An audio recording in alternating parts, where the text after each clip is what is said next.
Bismillahirrahmanirrahim. Assalamualaikum warahmatullahi wabarakatuh.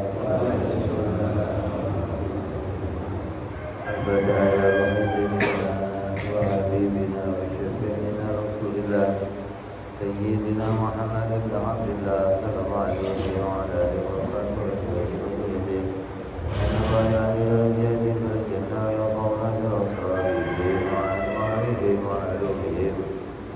ونفعتهم وبركاتهم في الدين والدنيا والآخرة ويجعلنا من حزبهم ويرزقنا محبتهم ويتوفنا على ملتهم ويحشرنا في زمرتهم بالعافية وسلامة لهم الفاتحة. أعوذ بالله من الشيطان الرجيم. بسم الله الرحمن الرحيم. الحمد لله رب العالمين الرحمن الرحيم مالك يوم الدين. إياك نعبد وإياك نستعين اهدنا الصراط المستقيم صراط الذين أنعمت عليهم غير المغضوب عليهم ولا الضالين آمين. بسم الله الرحمن الرحيم. نويت تعلما وتعليما وتذكرا والتذكيرا والنفع والانتفاع والإفادة والاستفادة والحث على التمسك بكتاب الله وسنة رسول الله صلى الله عليه وسلم ودعاء إلى الهدى والدلالة على الخير ابتغاء مرضاته وقربه وثوابه وحسن الخاتمة مع اللطف والعافية وصلاح العاقبة. Bismillahirrahmanirrahim. Alhamdulillahirabbil alamin. Wassalatu wassalamu ala asyrafil anbiya'i wal mursalin Sayyidina wa habibina wa syafi'ina wa maulana Muhammadin wa ala alihi wa sahbihi ajma'in. Amma ba'du. Qala musanniful kitab Hadratul Syekh Sa'id bin Jami'ah rahimahullah wa nafa'ana bihi wa bi'ulumihi fid dharain. Allahumma aftah qulubana futuhal arifin wa bihikmatika wansur alaina birahmatika ya arhamar rahimin. Ila anqal. Masih dalam pembahasan perkara jaiz, itu membahas tentang perbuatan Allah Subhanahu wa ta'ala, bahwa perbuatan Allah itu hanya ada satu, yaitu menciptakan sesuatu atau meniadakan sesuatu. Mari sudah kita bahas apa yang diciptakan oleh Allah.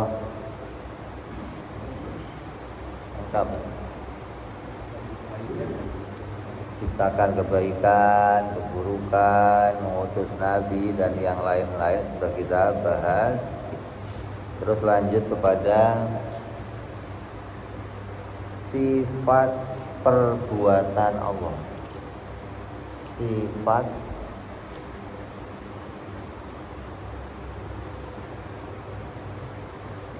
Sifat perbuatan Allah.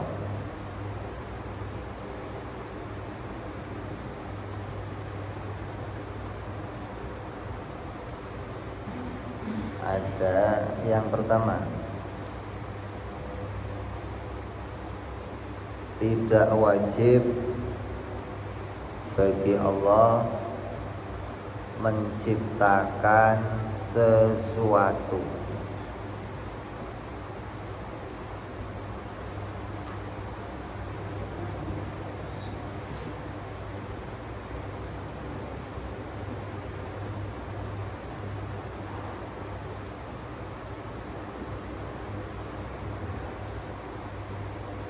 Tidak wajib bagi Allah menciptakan sesuatu dan tidak mustahil.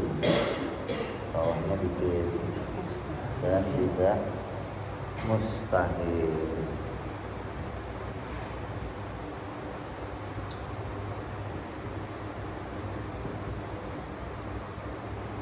Ya, jadi perbuatan Allah hanya satu, yaitu menciptakan. Nah, dalam menciptakan sesuatu Allah tidak wajib. Mau bikin baik gak wajib, mau bikin buruk gak wajib, mau bikin mengutus nabi gak wajib, mau menunjukkan dirinya kepada makhluk juga tidak wajib. Maka kita harus mengimani yang demikian, tidak sebagaimana yang diimani oleh orang-orang Mu'tazilah atau orang-orang Salafiyah yang mengatakan Allah wajib menciptakan sesuatu. Kalau wajib menurut akal, itu kan sesuatu yang tidak akan pernah tiada. Wajib menurut akal, wajib menurut ilmu tauhid, itu sesuatu yang tidak pernah tiada. Kalau wajib menurut syariat, wajib menurut ilmu fikih, yang mengerjakan dapat pahala, yang meninggalkan dosa. Ya kan nih. Jadi yang sedang kita pelajari ilmu tauhid nih. Makanya wajibnya wajib menurut ilmu tauhid. Kalau dikatakan Allah wajib menciptakan sesuatu menurut akal, maka berarti sesuatu yang diciptakan Allah tidak akan mengalami perubahan. Gitu. Allah wajib bikin hujan. Terjadi apa? Hujan terus. Allah wajib bikin sehat. Yang terjadi apa? Sehat terus. Allah wajib bikin baik. Yang terjadi apa? Ya semuanya baik. Gak ada yang akan terjadi buruk. Tapi nyatanya gak begitu.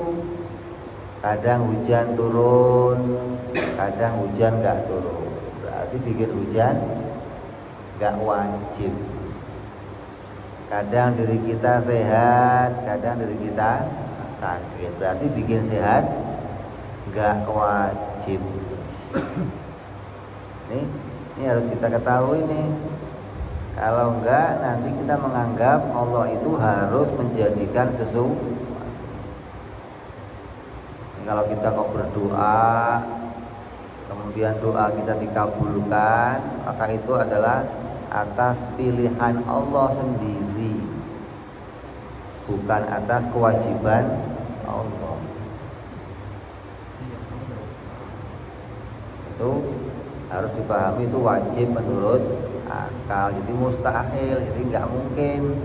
Kalau Allah bikin sesuatu itu wajib, itu nggak mungkin menurut akal. Karena apa? Karena yang diciptakan Allah mengalami perubahan. Kalau Allah wajib menjadikannya, maka yang dijadikan Allah tidak akan mengalami perubahan.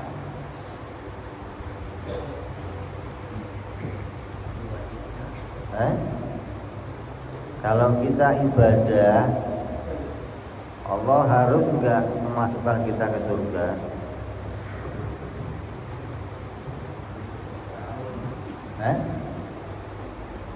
Tandanya itu bukan kewajiban. Ada orang haji dimasukin surga, itu bukan kewajiban, tapi itu atas pilihannya Allah sendiri memasukkan hambanya ke dalam surga atau ke dalam neraka. Adapun ada yang namanya janji Allah dalam Al-Quran, dalam hadis, Allah menetapkan sesuatu Allah menjanjikan sesuatu atau Allah akan menjadikan sesuatu yang hal itu sudah diberitakan oleh Allah. Kayak apa contohnya? Akan terjadinya hari kiamat. Allah akan menjadikan hari kiamat. Allah akan menjadikan kebangkitan. Manusia akan dihisab nanti di akhirat. Manusia akan melewati jembatan Sirat. Manusia akan masuk surga dan masuk neraka. Itu perkara yang dijanjikan oleh Allah. Maka janji yang disebutkan dalam syariat itu, maka wajibnya wajib menurut syariat, bukan wajib menurut akal. Nah, wajib menurut syar'i maksudnya apa? Maksudnya wajib aridi.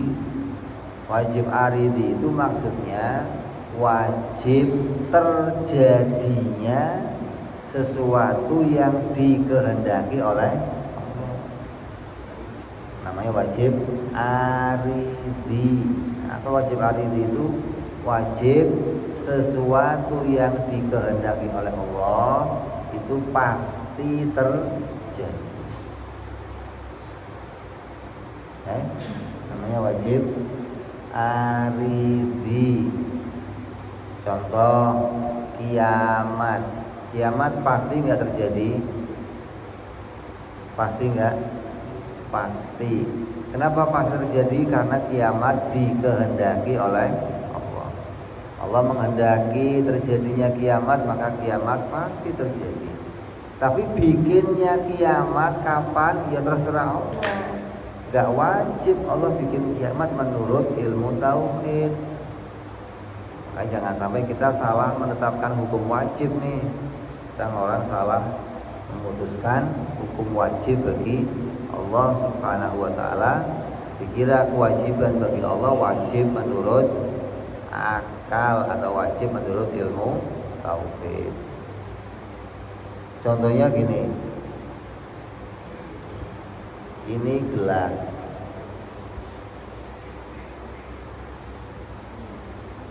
Gelas itu harus bundar enggak? Enggak. Bisa aja kotak. Bisa aja enggak bundar maksudnya. Itu tandanya pabrik tidak harus bikin gelas bundar gitu loh. Kalau pabrik harus bikin gelas bundar, yang terjadi apa? Semua gelas bundar. Gak ada gelas yang kotak. Itu kalau dihukumi pabrik wajib bikin bundar. Tapi nyatanya nggak begitu. Nyatanya ada gelas kotak, ada gelas bundar, berarti bikinnya bundar bukan kewajiban. Ya. Lalu pabrik itu menghendaki bikin gelas yang bundar, gitu loh. Pabrik bikin cetakan, mau bikin gelas yang bundar. Ketika gelasnya dicetak sama pabrik, jadinya pasti bundar apa bisa kotak? Kalau cetakannya bundar, kemudian dicetak gelasnya, jadinya pasti bundar apa bisa kotak? Kenapa pasti bundar? Karena dikehendaki bundar, gitu loh maksudnya. Tapi kalau bikinnya bundar wajib nggak? Nggak wajib. Tapi ketika bundar itu dikehendaki, pasti muncul jadi bundar, gitu loh.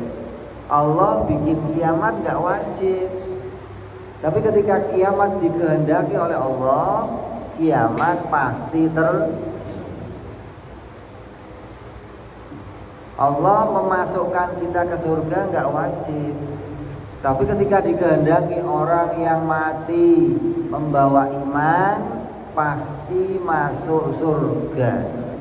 Ini Allah menghendaki orang yang matinya beriman akan dimasukkan surga. Maka ketika orang itu mati membawa iman, pasti nggak masuk surga? Pasti nggak? Pasti. Kenapa? Karena dikehendaki oleh Allah. Tapi Allah bikinnya orang itu masuk Islam, Allah bikinnya itu orang kafir, wajib nggak? Nggak wajib. Boleh aja orang itu dibikin jadi orang mukmin, boleh aja dibikin jadi kafir. Nah, jadi kita bisa bedain nih, mana wajib aridhi, mana wajib mutlak. Jadi menciptakan bagi Allah bukan wajib mutlak, tapi jaiz. Kalau mau dikatakan wajib, maksudnya wajib aridhi. Wajib terjadinya sesuatu yang diberitakan oleh Allah. Apalagi beritanya, Allah memberitakan akan turun Imam Mahdi, pasti enggak? Pasti enggak? Pasti. Kenapa? Karena sudah diberitakan. Kalau kejadian yang besok, lusa kita nggak tahu beritanya, maka kita nggak bisa mutusin nih yang akan terjadi besok apa nih. Ya nggak bisa mutusin, karena nggak ada berita yang diberitakan oleh Allah Subhanahu wa Ta'ala pada kita. Kalau ada beritanya, kita akan tahu. Tapi yang besok akan terjadi itu pasti sesuai dengan kehendaknya Allah. Allah menetapkan kehendaknya di Lauhil Mahfuz, ditulis besok bulan akan begini, lusa bulan akan begini, bulan depan akan begini, tahun depan akan, itu pasti terjadinya, gitu loh. Kenapa? Karena ditulis dan dikehendaki oleh Allah Subhanahu wa Ta'ala. Siapa yang bisa menghalangi kehendak Allah? Hah? Kalau Allah mau bikin kita jadi orang laki-laki, gak ada yang bisa menghalangi. Kalau Allah mau bikin kita jadi orang perempuan, gak ada yang bisa menghalangi. Sama kayak apabila Allah menghendaki kita jatuh hari kematian kita, maka gak bisa diundurkan dan gak bisa dimajukan, pasti terjadi. Tapi bikinnya kita mati harus gak? Allah harus gak bikin kita mati? Gak harus. Mana buktinya? Di surga orang hidup selama mati enggak? Berarti Allah bikin mati itu bukan kewajiban. Tapi ketika sesuatu dikehendaki oleh Allah mati, maka ya pasti sesuatu itu mati sesuai dengan kehendaknya Allah Subhanahu wa Ta'ala. Ini yang pertama dari sifat perbuatan Allah, tidak wajib Allah menjadikan apapun. Andai sesuatu itu terjadi, maka terjadinya atas karunia Allah, atas keadilan Allah. Allah memasukkan kita ke surga, kenapa? Atas anugerahnya. Allah memasukkan seseorang ke neraka, kenapa? Atas keadilannya. Adil itu apa? Adil itu lurus. Orang yang salah dihukum namanya adil. Makanya ada namanya pengadilan. Apa itu? Tempat sesuatu itu tidak terjadi kezaliman, agar perkara jadi lurus, makanya harus diadili. Allah memasukkan hamba ke surga itu atas anugerah Allah. Kenapa anugerah Allah? Karena surga yang selama-lamanya itu bukan hasil dari ibadah kita. Ibadah kita sekuat apapun tidak bisa menghasilkan surga yang selama. Ketika kok ada hamba masuk surga yang selama-lamanya, maka dia selamanya di surga atas karunia Allah, atas anugerahnya Allah. Adapun orang kok masuk neraka, maka itu atas keadilan Allah. Orang jahat pantasnya diapain? dihukum sesuai kejahatannya. Maka ketika ada seorang hamba berbuat maksiat, ada seorang hamba menjadi orang kafir, maka hamba itu ketika diadili, ketika dihukum, maka itu bukan bentuk kezaliman Allah, bukan, tapi keadilan dari Allah. Ada orang dimasukin neraka sekian tahun, ada yang sekian bulan, ada yang sekian hari, maka itu atas keadilan Allah, atas kesalahan yang dilakukannya.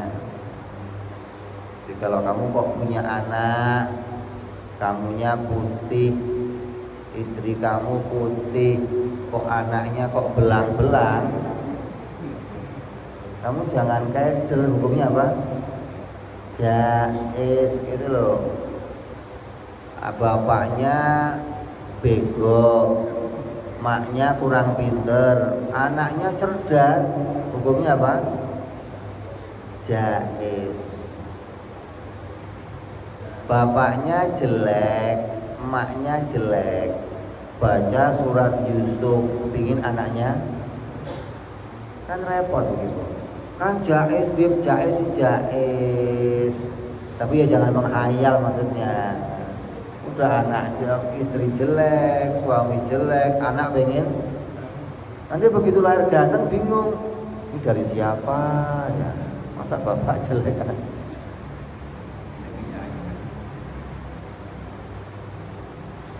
Ada orang sakit minum obat, wajib nggak Allah bikin sehat? Wajib nggak?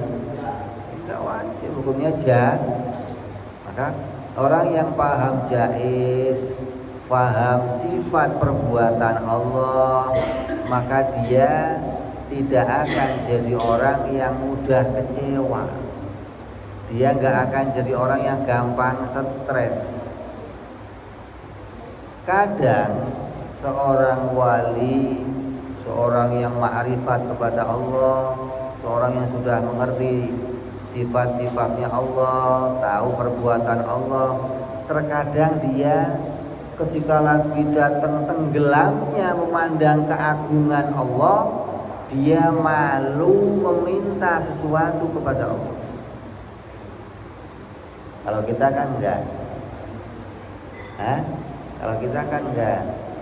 Asal butuh sesuatu minta sama Allah. Kalau perlu sesuatu minta kepada Allah, dikit-dikit minta kepada Allah. Nah, wali-wali ini kadang gitu loh, kadang itu berarti enggak selalu. Kadang ketika dia sedang tenggelam memandang keagungan Allah, memandang ilmunya Allah, memandang kehendaknya Allah, dia malu meminta sesuatu kepada Allah. Kenapa? Karena Allah tahu yang kita butuhkan. Karena Allah tahu yang kita perlukan. Karena Allah tiap hari memenuhi kebutuhan kita. Dan para wali-wali ini sadar hal itu hingga malu ngomong sama Allah. Ya Allah, token listrik udah bunyi ya Allah. Itu malu gitu loh. Kalau kita kan nggak malu. Kita kan kadang malu-maluin segala, bukan malu lagi kalau kita. Nggak ada malunya kalau kita, atau terlalu besar kemaluannya. Wali-wali ini malu. Kenapa? Karena mereka ketika meminta kepada Allah itu bukan mau ngasih tahu. Kalau kita sekarang dipikir, perlu nggak Allah kamu kasih tahu kebutuhan kamu? Perlu nggak? Emang Allah nggak tahu?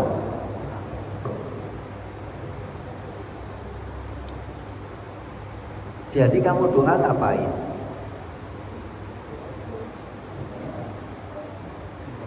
Kalau Allah tahu yang kita perlukan, Allah tahu yang kita butuhkan, Allah tahu hajat kita, ngapain kita doa? Karena perintah Allah. Doa itu hasilnya apa? Pahala gitu. Karena doa itu perintah Allah. Kalau kamu doa kok nggak hasil dikabulkan, jangan kecewa. Saya udah pagi duha, malam tahajud, habis sholat waqiah tabarok, masih melarat aja, ya Allah, kapan kayanya ya Allah. Katanya orang yang sholat duha rezekinya lancar, katanya orang yang baca waqiah tabarok rezekinya. Saya udah bertahun-tahun ya Allah masih melarat aja.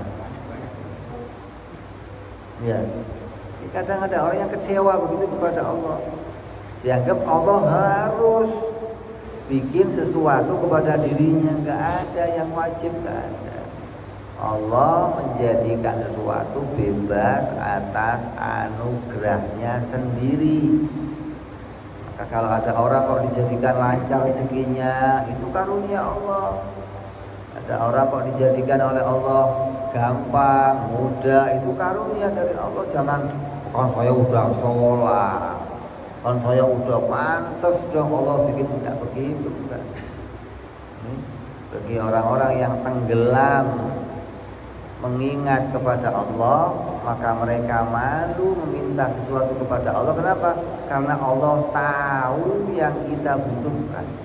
Jadi doanya seseorang yang ma'rifat kepada Allah, doa mereka ini tujuannya apa? Melaksanakan perintahnya Allah, menjunjung tinggi ketuhanannya Allah. Allah kan Tuhan, Zat yang maha kaya, maha sempurna, maka dengan hal itulah saya mengagungkan Allah. Ya Allah, Tuhan yang maha agung, yang mengarunia rezeki. Minta kepada Allah karena Allah maha kaya, karena Allah maha segalanya, maka dia minta kepada Allah. Bukan tujuannya ngasih tahu. Ini yang banyak orang keliru. Kalau tujuannya ngasih tahu, maka kita menganggap Allah itu nggak tahu atas kebutuhan kita. Ya, begitu pula ketika seseorang wali itu sadar, kan wali itu kadang tenggelam sama ma'rifatnya kepada Allah, kadang sadar. Sadar itu maksudnya nggak melihat Allah, tapi melihat kondisi dirinya. Ketika dia butuh sesuatu, merasa lemah, merasa tidak mampu, maka dia minta kepada Allah. Dan itu pun tidak mewajibkan, ya Allah harus begini, ya Allah jam sekarang juga, ya Allah jangan ditunda lagi. Ya ini yang repot ya. Minta sehat harus sekarang, minta kaya harus sekarang, jomblo minta kawin harus sekarang. Ya kan repot, masa sekarang. Allah tidak wajib menjadikan sesuatu. Ya, ini harus jadi keyakinan nih. Kalau kamu nggak meyakini ini, maka kamu akan meyakini seperti keyakinannya orang-orang Mu'tazilah yang mengatakan Allah itu harus menjadikan sesuatu. Maka orang yang mengatakan Allah harus bikin sesuatu nanti gampang kecewa. Ketika sesuatu yang dia harapkan gak terjadi, kecewa. Kok begini ya? Kok begini ya? Terjadilah kekecewaan ketika seseorang meminta sesuatu kepada Allah kemudian tidak terjadi. Dianggap Allah tidak menepati janji, dianggap Allah mengingkari keadaannya sebagai Zat yang maha pemberi. Ini enggak begitu. Makanya ada perkataan yang keliru. Ada perkataan orang-orang bodoh begini, kalau memang Tuhan itu ada, kenapa masih ada orang melarat? Masih ada orang miskin? Kan Tuhan maha kaya. Kalau Tuhan itu ada, mestinya orang miskin gak ada, kaya semua. Ini perkataan orang-orang bodoh. Katakan orang-orang yang enggak mengenal kepada sifat-sifat Allah Subhanahu wa taala. Itu sama aja ngomong begini, saya enggak percaya tukang cukur itu ada. Kenapa? Buktinya masih banyak orang gondrong. Kalau tukang cukur itu ada, pasti orang gondrong habis semua. Nah, hubungannya apa? Orang gondrongnya aja yang nggak mau masuk ke tukang cukur. Bukan tukang cukur harus cari orang gondrong kan repot. Kalau Tuhan ada, pasti orang melarat nggak ada. Hubungannya apa? Kan Tuhan maha kaya. Ya Tuhan kaya juga Allah nggak harus ngasih orang, nggak harus, bebas bagi Allah mau ngasih lebih, mau ngasih pas-pasan, mau ngasih kurang, itu hanya Allah. Dan setiap apa yang diciptakan Allah pasti mengandung nilai hikmah. Ya, itu sifat yang pertama yang harus kita yakini. Allah menciptakan sesuatu itu bukan kewajiban, tapi menciptakan sesuatu bagi Allah itu hukumnya jaiz, bukan wajib, juga bukan mustahil. Maka jangan putus asa. Allah bisa menjadikan jalan keluar apa saja untuk kesulitan kita. Sesulit apapun kita melakukan sesuatu, punya masalah apapun, jaiz bagi Allah menjadikan jalan keluar. Maka teruslah berharap kepada Allah, jangan pernah putus asa. Maka orang yang nggak ngerti jaiz biasanya gampang putus asa. Dikit-dikit putus asa, dikit-dikit kenapa begini, dikit-dikit kenapa. Ya, kalau bingung, keder, stres, terakhir apa? Gila. Ini udah stres gila. Mau nyalonin jadi lurah, di hatinya harus saya jadi lurah. Ya enggak harus. Yang mengharuskan siapa? Udah habis banyak, udah mengorbankan mobil, rumah, harta, masih belum jadi, akhirnya stres, grogol tambah penuh. Gara-gara orang begitu, mau jadi presiden sampai berkali-kali gak jadi-jadi, masih nyalon aja. Ada begitu ya?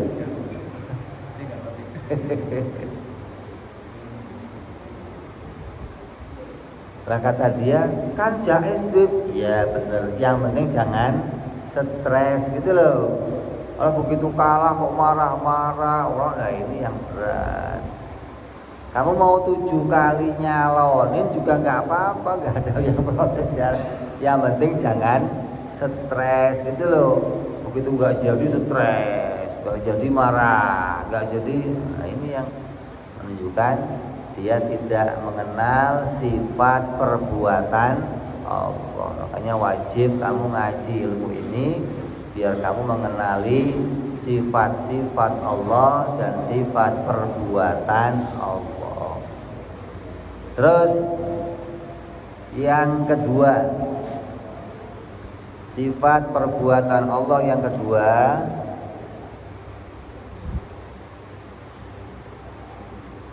Allah tidak mengambil keuntungan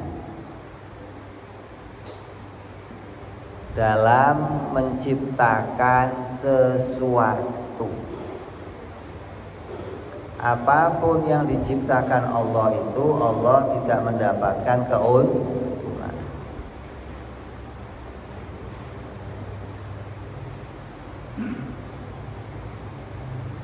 Dalam menciptakan sesuatu.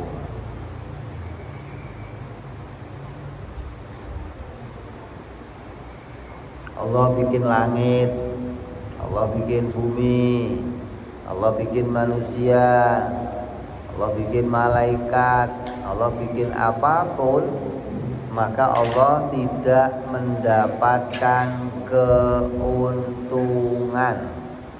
Allah tidak mengambil keuntungan. Apabila dalam perbuatan Allah kemudian Allah mendapat keuntungan, maka berarti Allah membutuhkan sesuatu. Sedangkan Allah Maha Kaya. Allah tidak butuh pada segala sesuatu, hingga perbuatan Allah dalam menciptakan apapun tidak ada keuntungan yang kembali kepada Allah Subhanahu wa ta'ala. Beda sama perbuatan kita. Kalau perbuatan kita bagaimana? Mengambil keuntungan. Saya tiap ngerjain apapun, kalau nggak ada untungnya mau ini. Orang kalau mau ngerjain pasti nanya, ada untungnya nggak nih? Ada, ya udah bareng deh. Kalau nggak ada untungnya, enggak lah, lu aja dah, aku capek.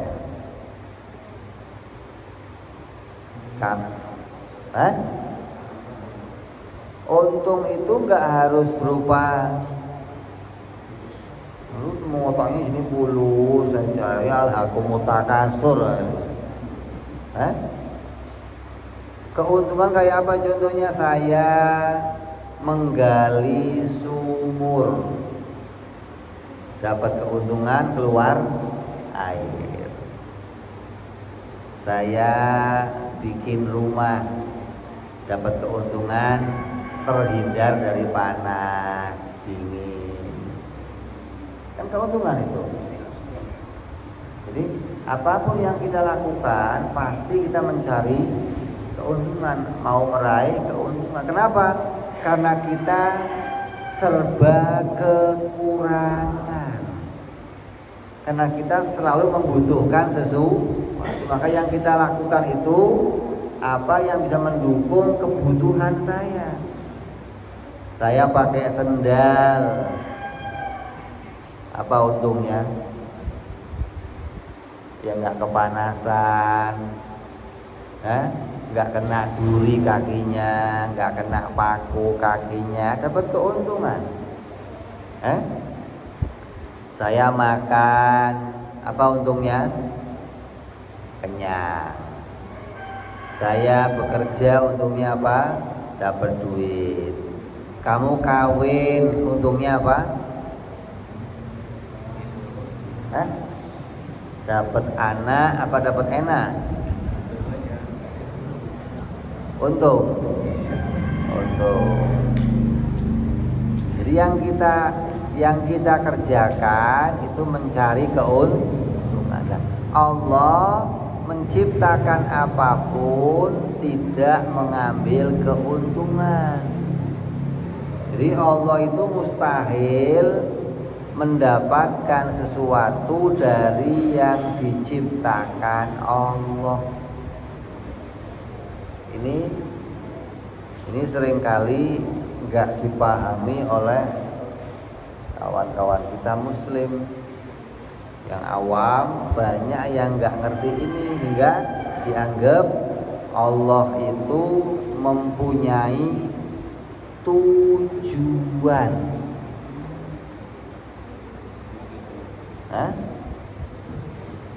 Tulis. Allah tidak mempunyai tujuan dalam menciptakan sesuatu.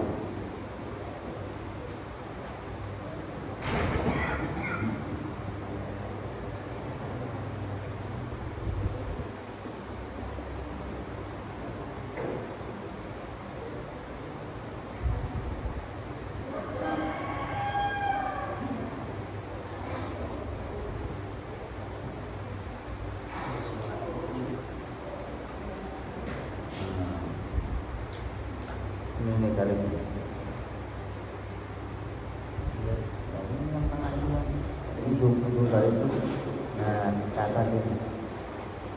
Perbuatan itu ada dua.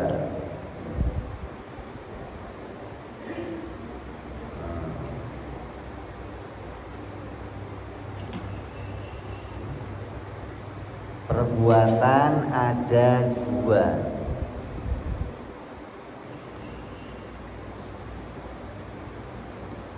Perbuatan yang bertujuan satu.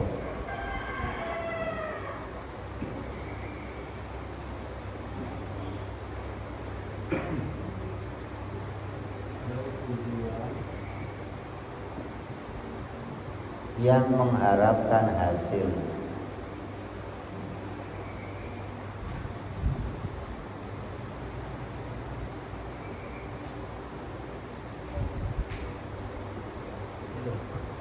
Dua, perbuatan hikmah.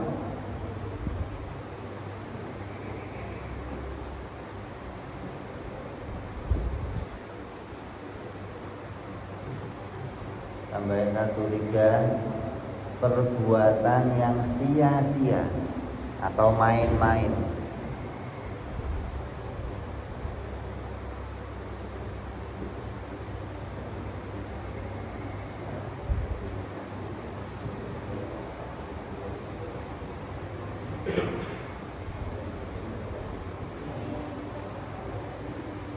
Perbuatan yang punya tujuan itu adalah perbuatannya makhluk.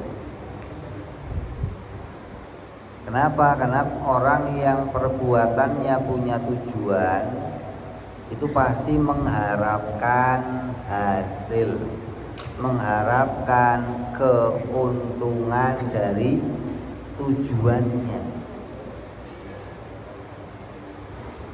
Contoh,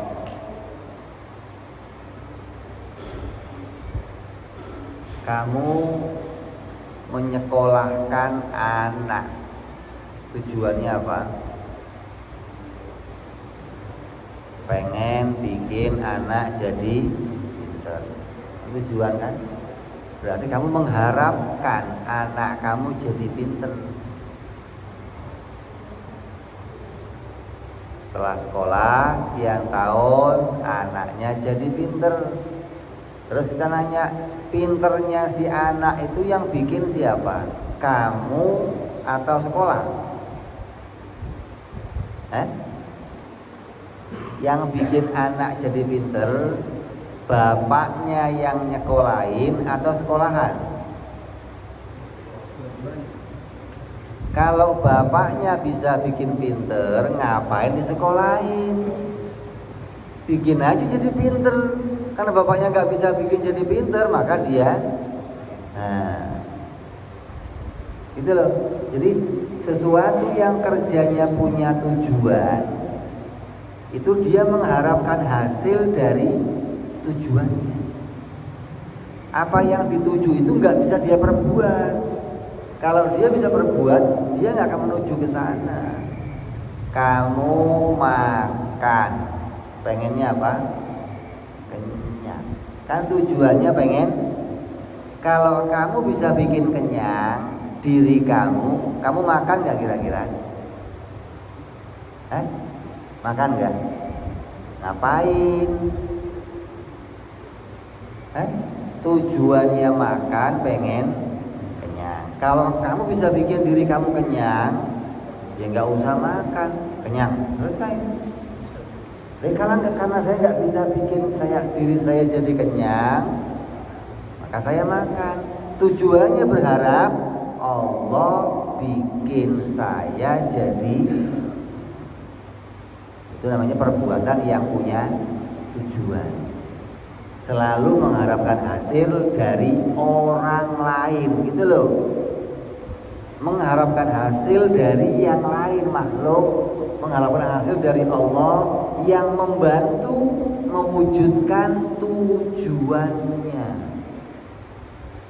Saya bekerja pengen jadi orang kaya.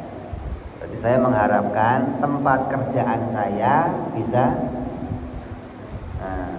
menghasilkan sesuatu untuk saya. Saya ibadah, tujuannya apa?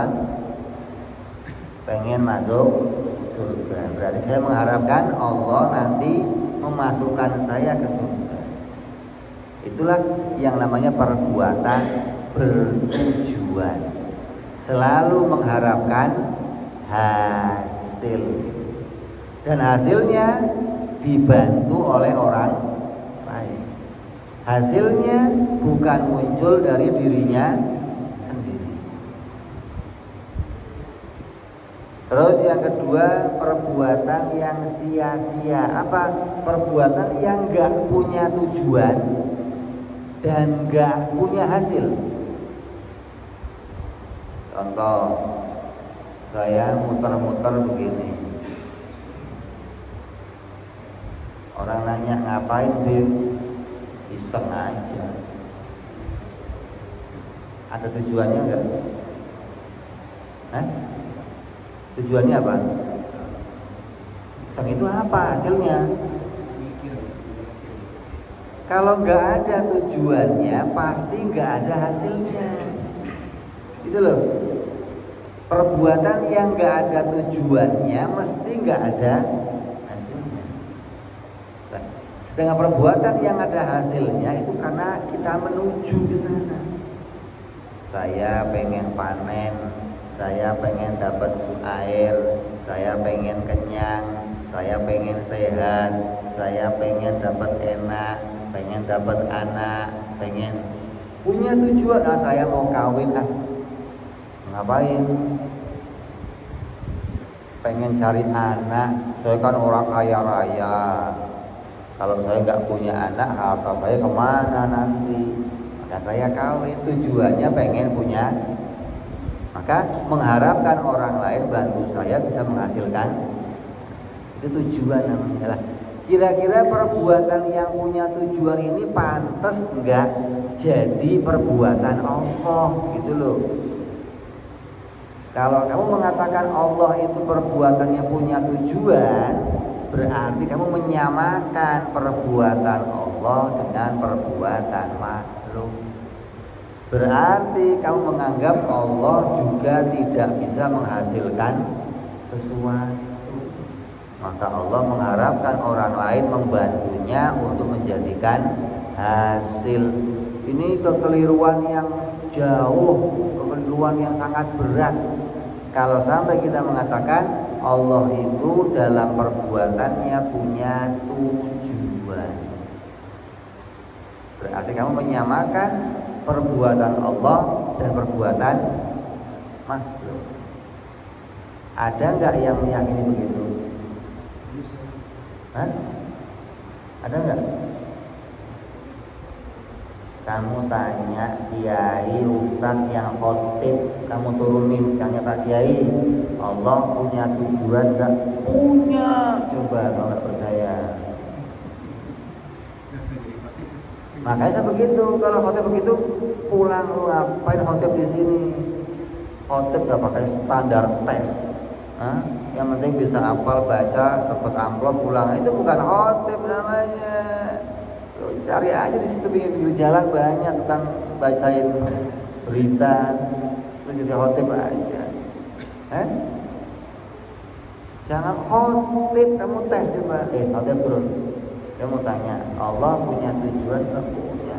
Mana buktinya? Wa ma khalaqtul jinna wal insa. Apa artinya?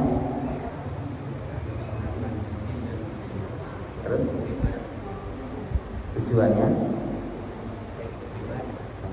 Tujuan.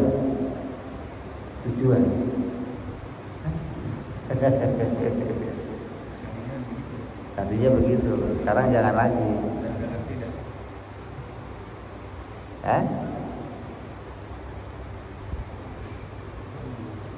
Al jannatu limanittaqo.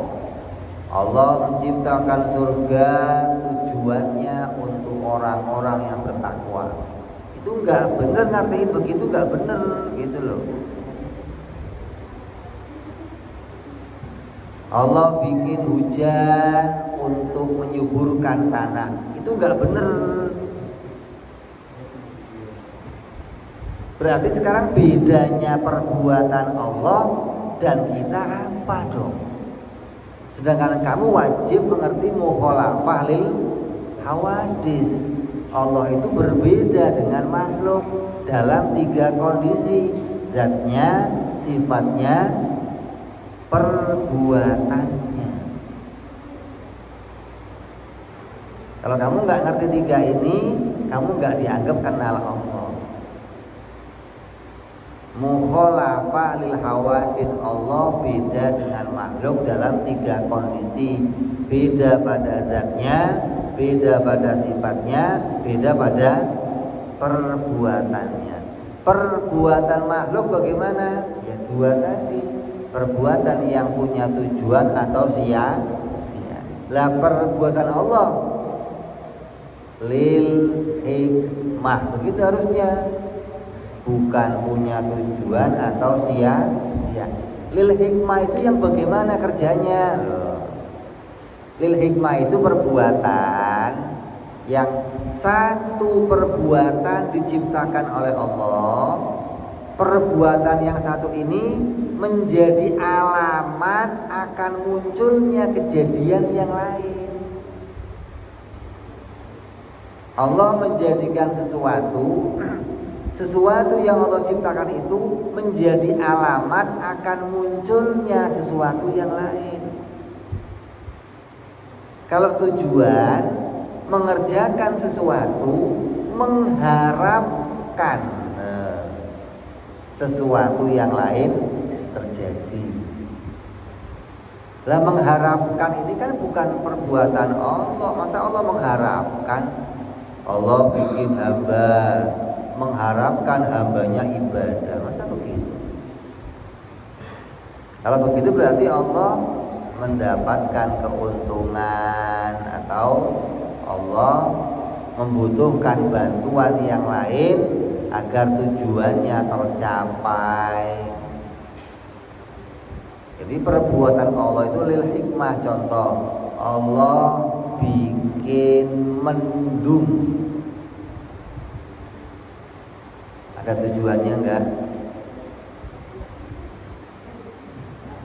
Coba tes. Allah bikin mendung. Tujuannya apa? Hah?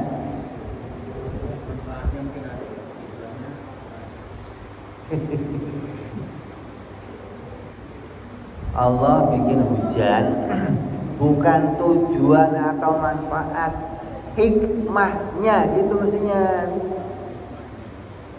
Jadi setiap perbuatan Allah bergandeng dengan hikmah gitu loh. Apa hikmah?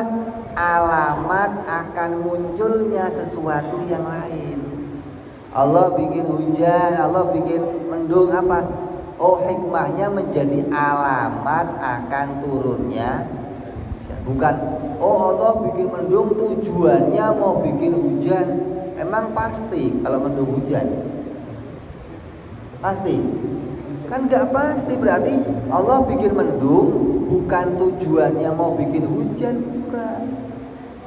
Tapi Allah bikin mendung menjadi alamat akan turunnya. Mau hujan ya boleh, gak hujan ya boleh. Kenapa? Ada alamatnya. Gitu loh.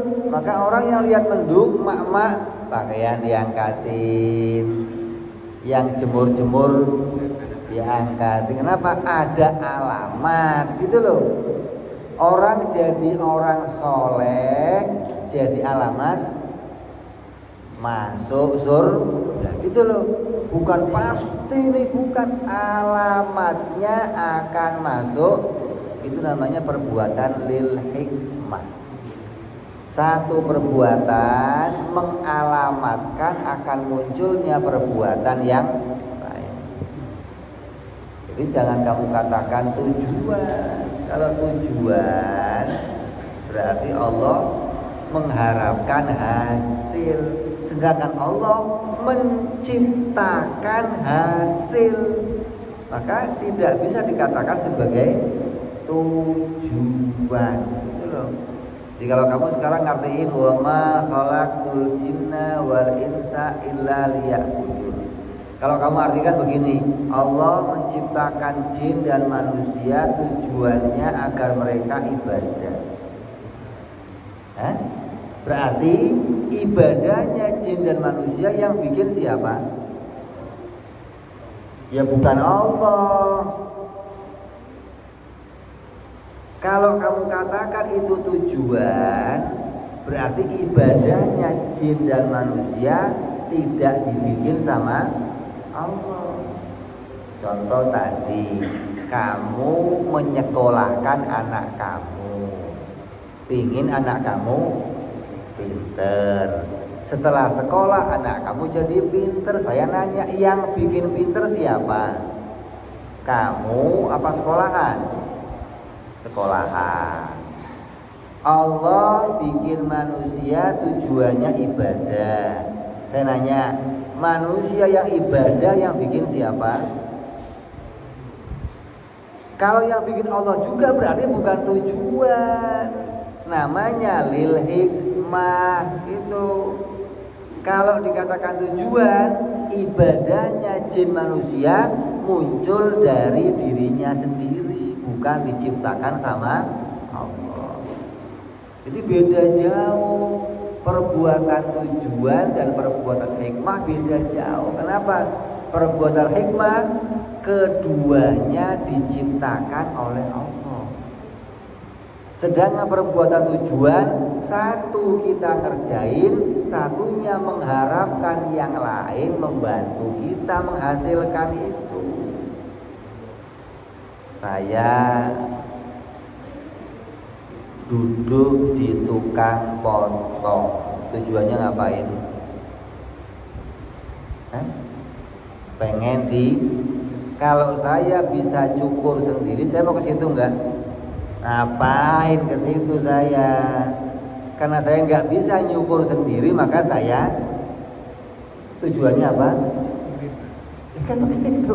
Berarti yang bisa membantu tujuan saya orang lain gitu loh.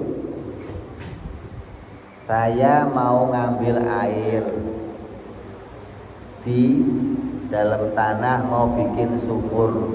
Yang bantu saya siapa? Yang bantu siapa? Pacul, linggis. Bisa kamu bikin sumur gak pakai pacul?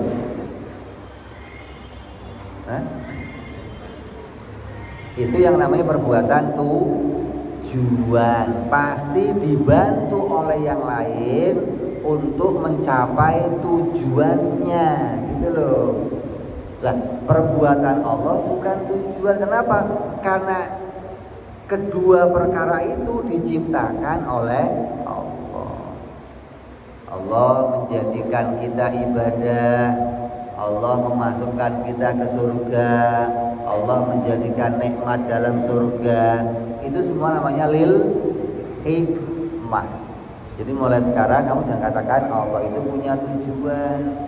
Kalau kamu mendapat suatu kejadian, kok kejadiannya kok begini, kenapa Allah? Jangan kenapa, tapi hikmahnya apa ya, begitu. Kamu ketabrak motor, hikmahnya apa ini ya? Kamu dapat duit nomplok, hikmahnya apa? Bukan ini tujuannya begini apa? Gak ada. Allah gak punya tujuan, gak ada.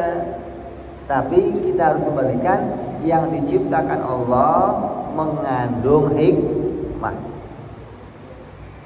Hikmah itu perbuatan yang di dalamnya ada manfaat dan madharat. Bisa munculnya manfaat, bisa munculnya madharat. Mendung akan alamatnya apa? Hujan. Hujan pasti manfaat gak?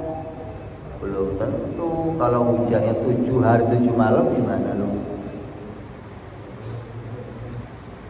Namanya apa? Madharat gitu loh. Jadi hikmah itu beda jauh dengan tujuan. Ini perbuatan Allah yang nomor 2. Allah tidak mengambil manfaat dari yang lain. Kalau Allah punya tujuan, pasti Allah mengambil manfaat dari yang lain. Ya, jadi kamu sudah tahu perbuatan Allah, kamu sudah tahu pula sifat perbuatan Allah. Perbuatan Allah ada berapa? Satu, apa? Menciptakan. Sifatnya ada berapa? Dua. Yang pertama apa? Tidak wajib menjadikan sesuatu. Yang kedua, tidak punya tujuan atau tidak mengambil keuntungan. Itu sifat perbuatan Allah. Kalau kamu tahu dua itu, maka kamu tahu bedanya perbuatan Allah dan perbuatan makhluk.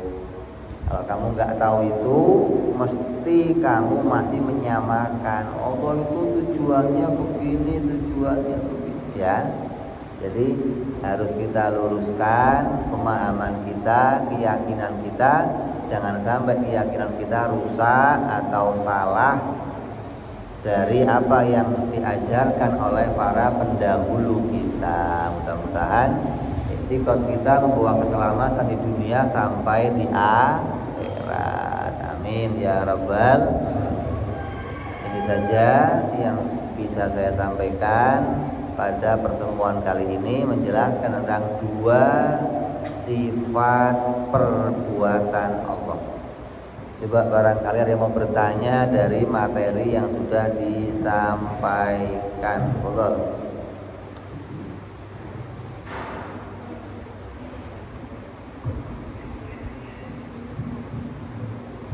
Baik Bapak sekalian,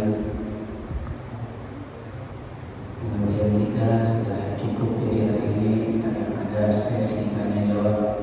Kami berharap dari perwakilan musalah tidak ada yang akan bertanya, dan dari musalah ikhlas, alhamdulillah, dan musalah yang lainnya, agar pertanyaan tersebut tidak terfokus pada orang yang biasa bertanya. Tidak usah malu, tidak usah ragu. Permasalahan-permasalahan yang hari ini dibahas, mungkin ada permasalahan di luar tema pun, selama itu menyangkut kepentingan kita, unek-unek dalam hati kita, mungkin bisa ditanyakan. Mohon Pak silakan.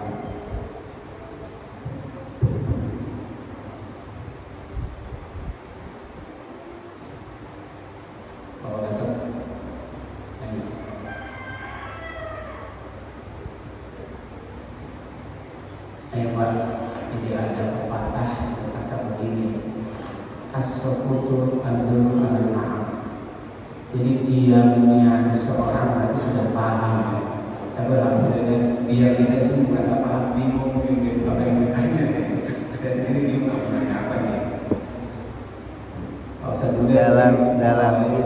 Dalam kitab bayan, dalam kitab ma'ani, orang kan ngasihnya nahwu, sorof, ma'ani, bayan. Dalam kitab ma'ani dikatakan idza wusidalan fi fi'lihi ta'ala soro hikmatan. Apabila kamu menjumpai kalimat lam, lam itu huruf sambung, artinya untuk, ya. Lihat budun, lihat judun. Ini kalimat lam ini artinya untuk. Maka dikatakan apabila kamu jumpai kalimat untuk yang diletakkan pada perbuatan Allah, maka artikan itu hikmah. Jangan artikan tujuan. Jadi apapun yang kamu temui ini, Allah bikin rumput, Allah bikin pasir, Allah bikin pohon ini, pohon itu, yang kita sekarang nggak tahu ini untuk apa ini pohon. Jangan ngomong untuk apa, hikmahnya apa ini pohon. Gitu loh. Dulu pohon pace, kamu tahu pace? Di sini apa namanya? Pace. yang buat main anak-anak itu dulu dilempar-lempari buat buang-buangan. Sekarang wah jadi jus pace, obat. Kenapa? Orang baru tahu hikmahnya gitu loh. Bukan baru tahu, oh ternyata tujuannya ini. Bukan tujuan, bukan. Tapi hikmah. Ya. Jadi kita harus kembalikan ke arah itu agar jangan sampai menyamakan.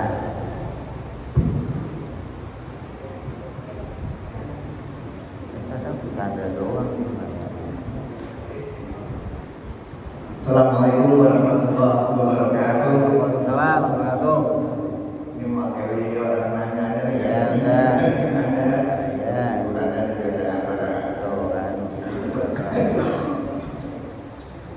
Yang saya tanyakan Anjing. apakah betul ada Silakan. orang mengatakan kalau orang mengajak sholat atau menyuruh orang sholat itu dosa? Iya betul. Nggak boleh lah. Ya. Orang sholat disuruh. Dosa lah. Nyuruh itu orang yang nggak sholat. Mau disuruh beli rokok suruh beli gula, orang yang nggak sholat. Lagi sholat disuruh, ya nggak bisa lah, gimana sih? Dosa, tahu nggak? Begitu. Oh, yang lain.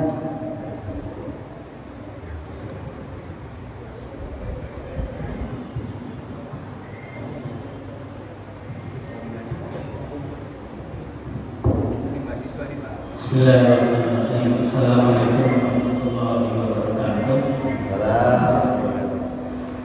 Tadi saudari jadi mengizin kami untuk bertanya, namun pertanyaan saya itu tidak terfokus sekali terhadap tema pada kajian pagi hari ini. Artinya hanya menukil tadi Pak Habib mengutarakan bahwa kita mengharap hikmah atau anugerah dari Allah Subhanahu wa Ta'ala.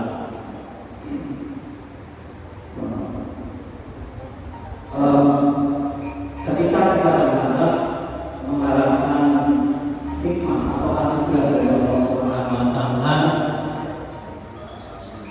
tapi dalam perbuatan sehari-hari, ketika kita sedang mengerjakan sesuatu, baik itu mungkin menyapu rumah, mengepel rumah atau musola, tapi ada sesuatu yang menghalangi dalam kerjaan itu. Misalnya di rumah itu ada banyak semut, itu kan makhluk Allah Subhanahu wa Ta'ala juga.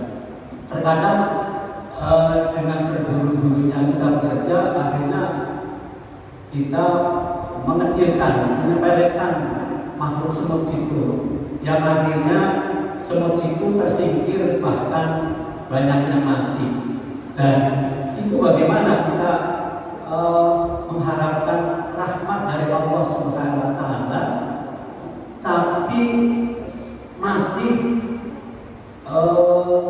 zalim terhadap makhluk tersebut. Solusinya bagaimana? Terima kasih. Assalamualaikum warahmatullahi wabarakatuh. Ya, bukan zalim. Zalim itu kan menempatkan sesuatu tidak pada tempatnya, namanya zalim. Kalau membunuh hewan yang mengganggu, merusak, itu bukan zalim, sunnah. Loh, punya apa? Sunnah. Nih, keluar tema dikit. Emak-emak seringnya apa itu? Sari kutu ya? Hah? Hukumnya apa? Hukumnya apa? Sunnah. Jadi kalau ada emak-emak kerjaan cari kutu aja, sunnah, sama kayak sholat begitu. Kenapa? Karena kutu merusak, gitu loh. Kalau nggak ngerusak, nggak boleh dibunuh. Semut ada yang nggak boleh dibunuh. Semut apa? Semut yang hitam tuh, yang nggak gigit, itu nggak boleh dibunuh. Kalau yang merah boleh dibunuh, sunnah dibunuh. Kenapa? Mengganggu kamu deket aja langsung itu rusak, bunuh. Tapi cara bunuhnya jangan dibakar, itu aja. Kalau dibakar boleh. Diapain caranya? Ya disiram kayak disapu kayak semprot pakai racun kayak boleh. Yang penting jangan dibakar. Tikus boleh nggak bunuh? Boleh, serbu aja kalau perlu, gitu loh. Tikus pernah nyolok sumbu lampu Nabi. Nabi mau nyalain lampu, nggak ada sumbunya, kemana? Tikus yang nyolong. Nah, kejar. Kenapa? Ganggu. Hewan yang ganggu memang itu diperintahkan untuk dibunuh, gitu loh. Nyamuk jangan sok alim. Nyamuk mah binatang Allah. Janganlah dia kesian.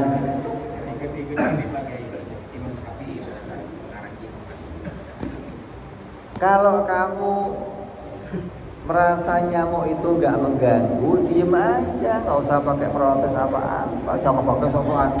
Jangan kesian, kok kesian?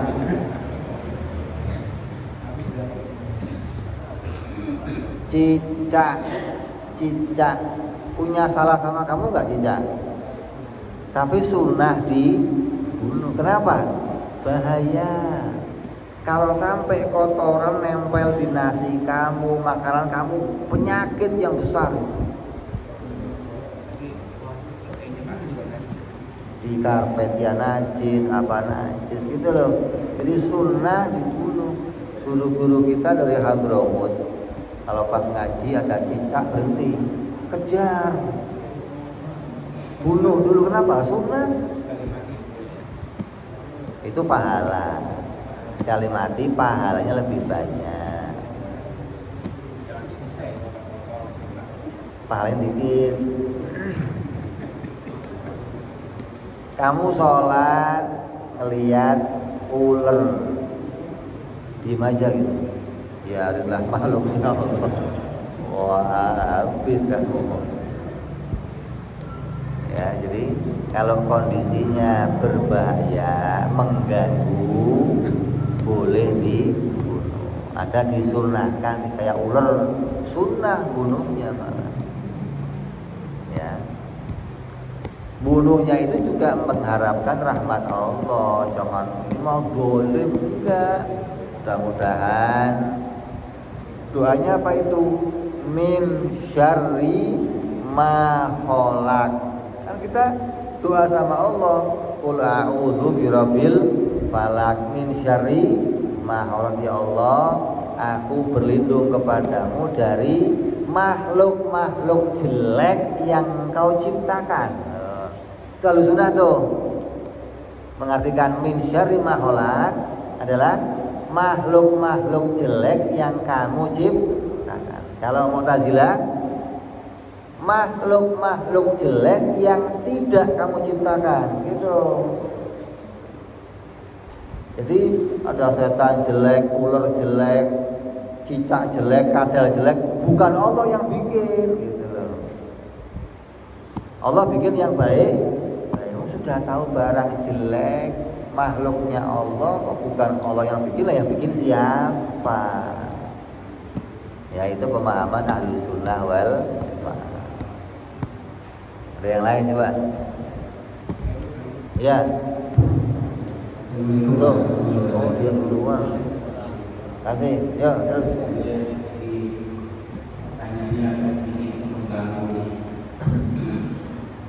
Di sini dikatakan masalah hikmah itu kan perbuatan Allah. Tapi kenapa kita hari ini adalah orang-orang yang menganggap bahwa dirinya sudah punya ilmu ahli hikmah. Jadi apakah itu sifat perbuatan Allah itu bisa juga dimiliki oleh sifat makhluk seperti itu? Saya masih Assalamualaikum warahmatullahi wabarakatuh. Salam. Ahlul hikmah itu maksudnya orang yang ahli memandang hikmah baik dari perbuatan Allah.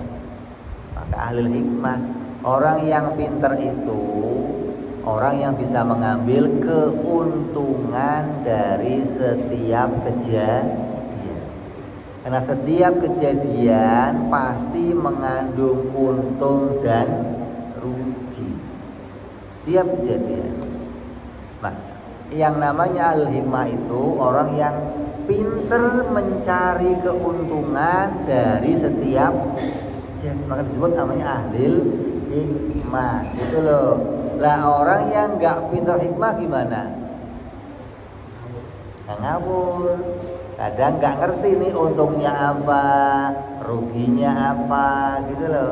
Makanya ada orang disebut ahlil hikmah.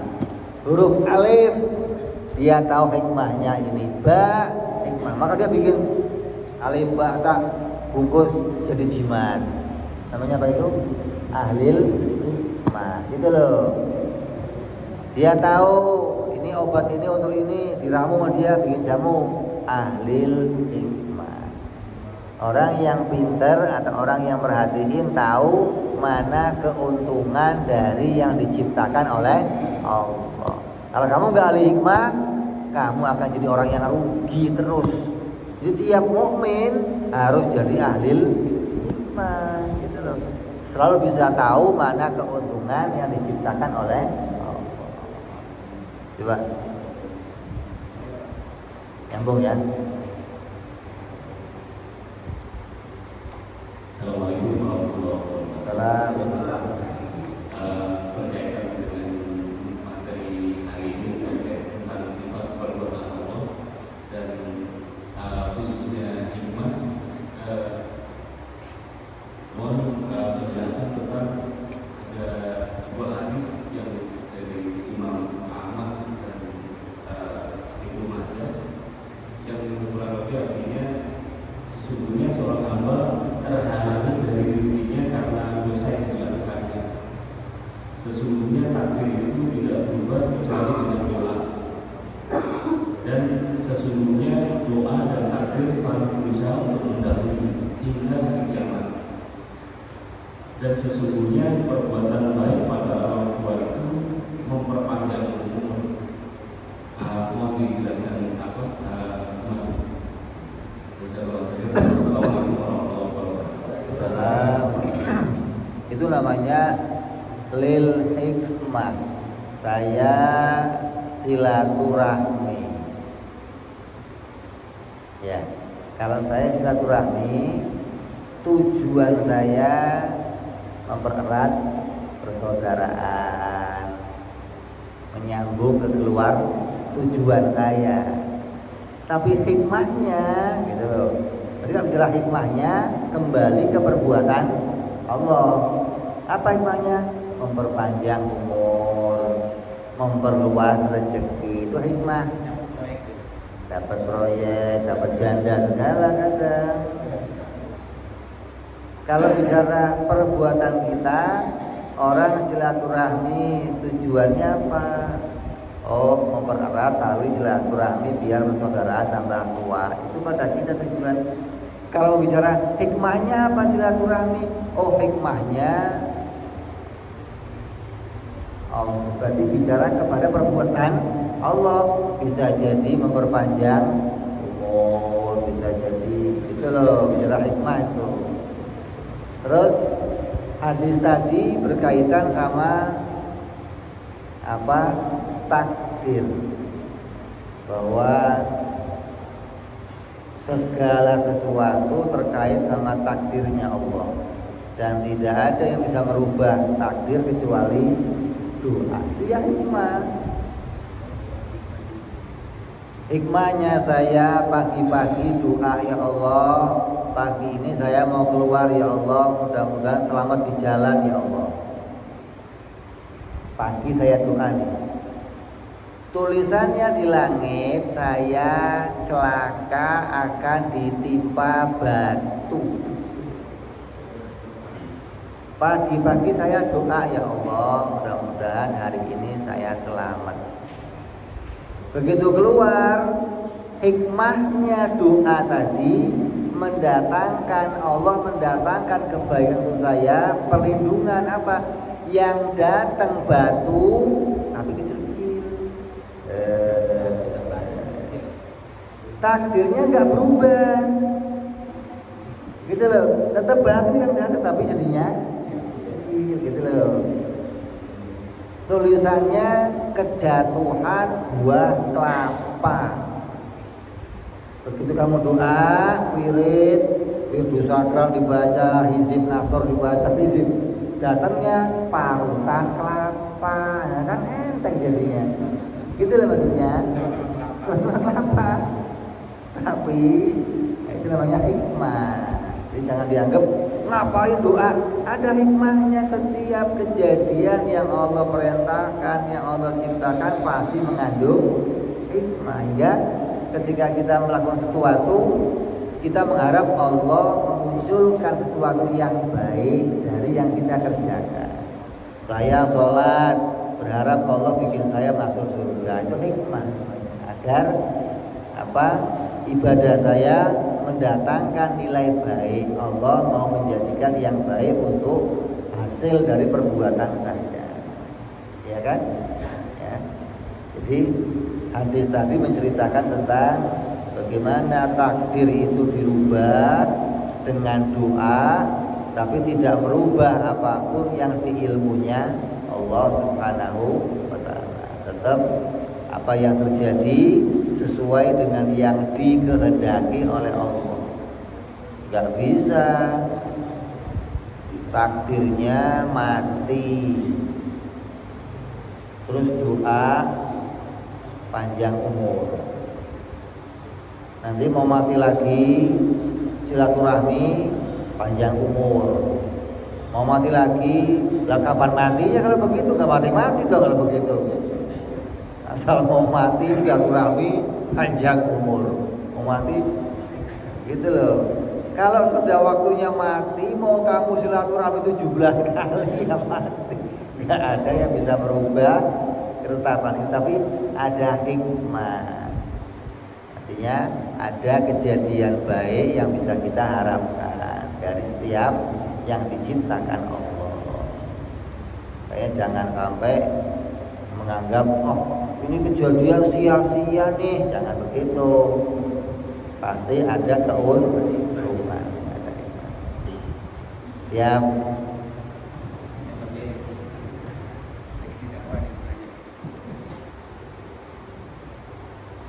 Barangkali ini mewakili dari sebuah pemikiran atau akal manusia. Saya pernah mengatakan khalaqul jinna wal insa illa liya'budun. Alhamdulillah kita sangat istighfar kepada Allah menciptakan manusia dan jin tujuannya ibadah. Dalam hal konteks jais penciptaan Allah ini masih banyak yang berkesan di hati atau di pikiran. Allah menciptakan malaikat tujuannya menyampaikan wahyu.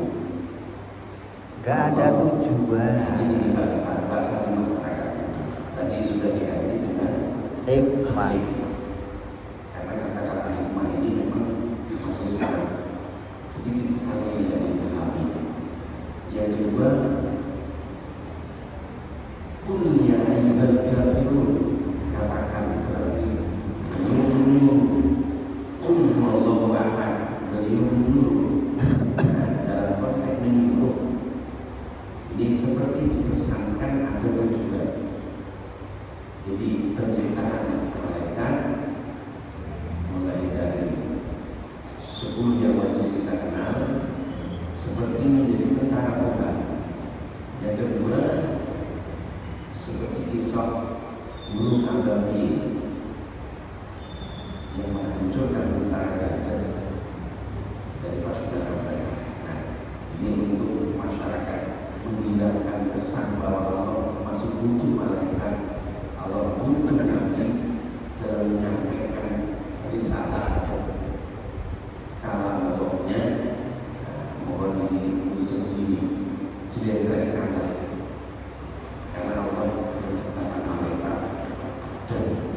itu untuk menyampaikan risalah. Mohon sedikit saja, terima kasih. Mudah-mudahan bermanfaat.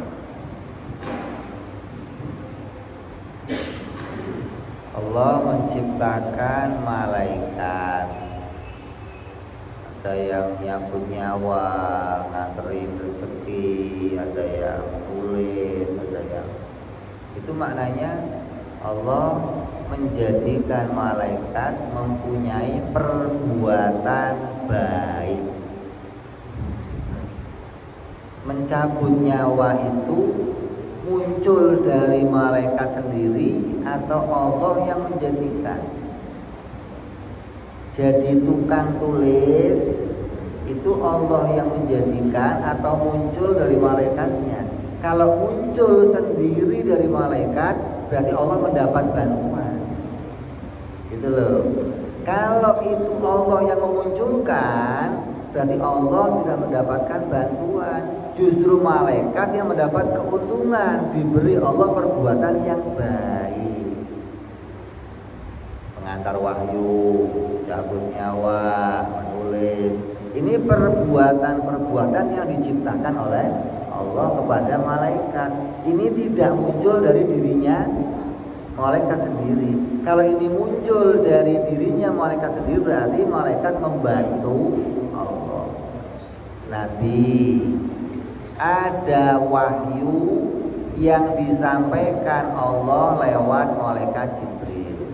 Ada wahyu yang disampaikan langsung kepada Nabi. Tandanya gak pakai malaikat Jibril, Allah mampu menjadikan berita kepada Nabi Muhammad SAW. Berarti Jibril gak bantuin apa-apa, gitu loh. Jibril gak bantuin sesuatu pun. Nah, adapun urusan Allah mendapatkan bantuan dari Nabi, ini sudah akidah yang melencengnya 180. Jadi Allah mampu menjadikan hidayah tanpa lewat Nabi. Justru Nabi mengatakan begini, kalau saya bisa memberikan hidayah agar orang jadi orang Islam, semuanya pasti saya Islamkan. Tapi nyatanya berarti Nabi ngomong capek ngiler itu enggak membuat kita mendapat hidayah, enggak. Tapi hidayah dimunculkan sama Allah. Berarti Nabi bantuin Allah enggak? Sama sekali enggak bantuin apa-apa. Hidayah yang nyampe ke kita dimunculkan oleh Allah. Begitu pula setan. Apa kata setan? Kalau saya bisa menjadikan orang maksiat kafir, sedunia saya kafirkan semua. Tapi nggak bisa. Tandanya apa? Godaan setan tidak membantu Allah membuat orang itu maksiat. Maksiat dimunculkan langsung oleh Allah walaupun tanpa godaannya setan. Jadi setan nggak bantu apa-apa. Nabi gak bantu apa-apa, malaikat gak bantu apa-apa, tapi Allah yang menjadikan. Nah terus kaitannya ini namanya hikmah, gitu loh. Apa? Orang yang kedatangan Nabi, menerima Nabi, hikmahnya dijadikan orang soleh. Orang yang kedatangan Nabi, menolak Nabi, dijadikan kafir. Itu loh. Jadi Nabi ketika berdakwah menjadi hikmah. Tadi hikmah apa? Tadi hikmah apa? Alamat. Kalau ada orang menerima Nabi, alamatnya apa? Selamat. Ada orang kok nolak Nabi, alamatnya apa? Celaka. Jadi tiap kejadian yang Allah ciptakan menjadi alamat atau bahasa lainnya hikmah, bukan tujuan. Allah menciptakan hamba, alamatnya hamba yang mau ikut perintah Allah jadi orang soleh. Hamba yang gak ikut perintah Allah jadi orang maksiat. Namanya apa itu? Hikmah, bukan tujuan. Jadi masih banyak orang yang mengartikan seperti itu, dan itu tugas kita untuk mengembalikan mereka kepada Ahlus Sunnah wal Jamaah. Masih ada lagi? Kalau udah nggak ada, kayaknya si uduknya udah cukup. Kita tutup, kita terusin yang akan datang insya Allah. Wallahu a'lam bishawab. Wa ila hadratin Nabi al-Fatihah. A'udzu billahi minasyaitonir rajim. Bismillahirrahmanirrahim.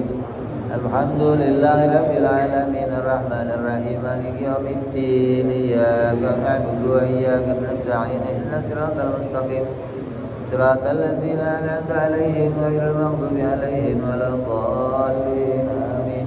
Ya rabbana i'tarafna bi anana iktarafna wa anana israfna 'ala ladha israfna وتب علينا توبة تغسل كل حوبة واستر لنا عوراتي وآمن رواتي واغفر لوالدينا ربي ومولودينا والأهل والإخوان وسائر الحلان وكل ذي محبة أو جيرة أو صحبة المسلمين أجمع آمين ربي اسمع فضلا وجودا منا لا باكتساب منا